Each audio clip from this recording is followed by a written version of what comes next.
Hello, my friends. I'm glad to be with you, and thank you so much for being here and watching this video. If you're here from TikTok, again, welcome. And if you're here for the first time, I urge you to subscribe to my channel for updated news, especially from the Middle East, and some common sense analysis from me.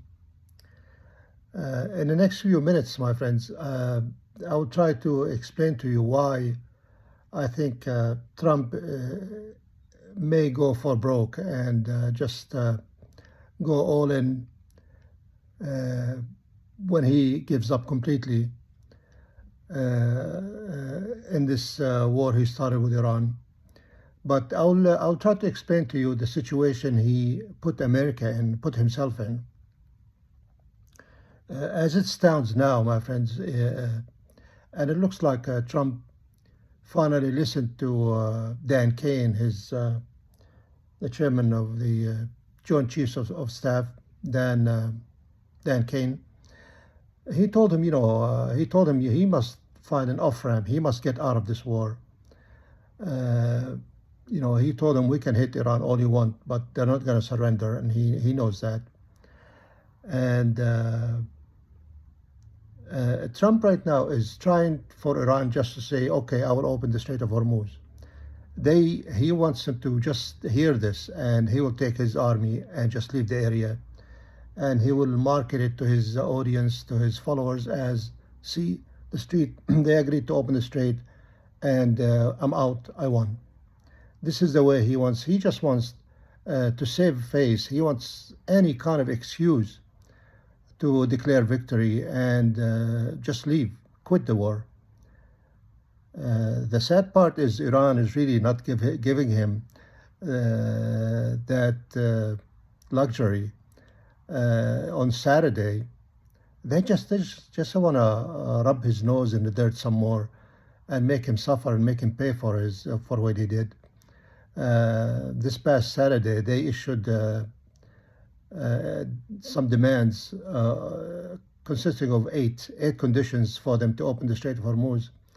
I don't want to go through them, but I can tell you, Trump, I don't want to say he will reject all of them, all eight conditions, but he will reject at least 7 of them.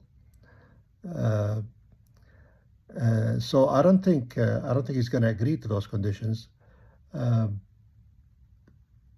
That's why I think the strait will remain closed for now. At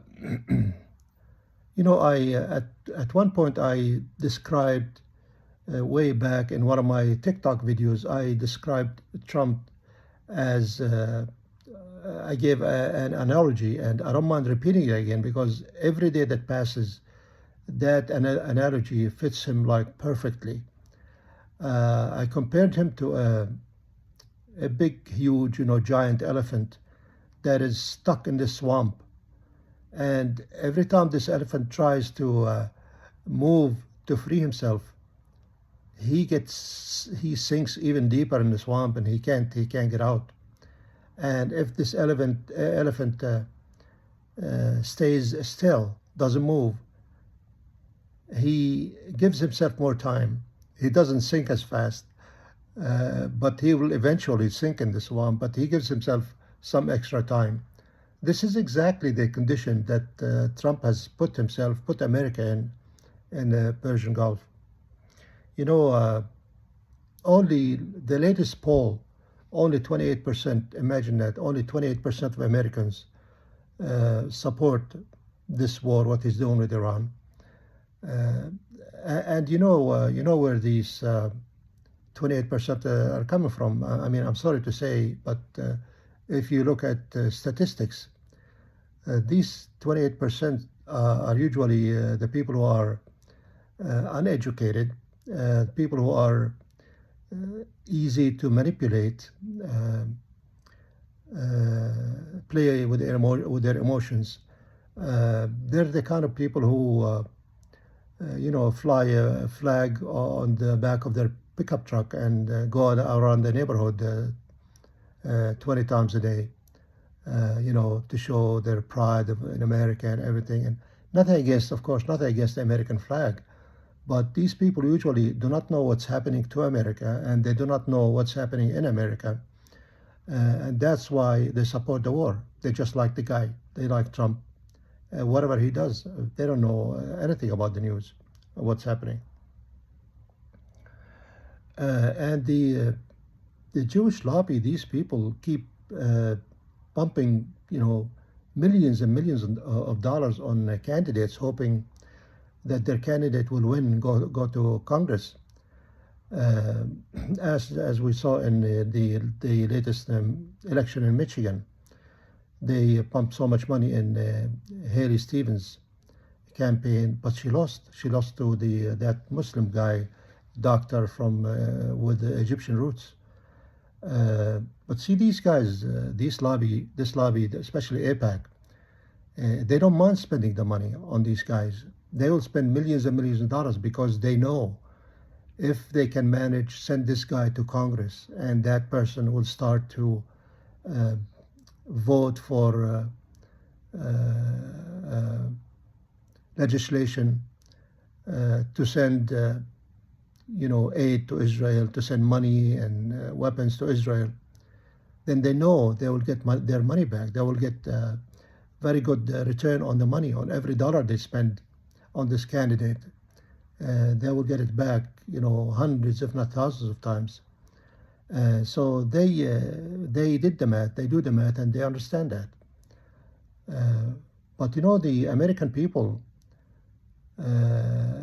understand the game and understand math better than they do.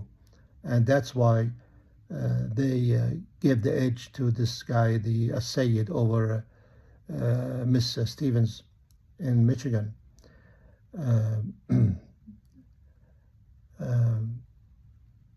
Some people will say, the gas prices, they went up, no question went up, but they are steady. They are steady, and they're not going up anymore. And the reason for that, my friends, is because Trump is playing a very dangerous game with America's national reserve, national oil reserves. He keeps pumping gas in the market to keep gas prices low down. And yes, you can say he's playing with America's national security to achieve political gains. That's a fair statement. I would not be surprised a month or so before, like soon in a few weeks, or just before the November election, you'll see gas prices go down, way down, because he will use as much as he can from America's national reserve to pump into the market to cause the prices to go down. But of course, if the Strait of Hormuz remains closed, he will not be able to sustain that, and the gas prices will shoot up to the sky shortly after that, after the election. And the economy may actually go in a free fall, and that's when, my friends, Trump, when he's put in this corner, that's when he might start thinking going for broke. And in my next video, I will give you some scenarios as to what he might do and what might happen if the situation follows that path. I hope to see you next time. Bye.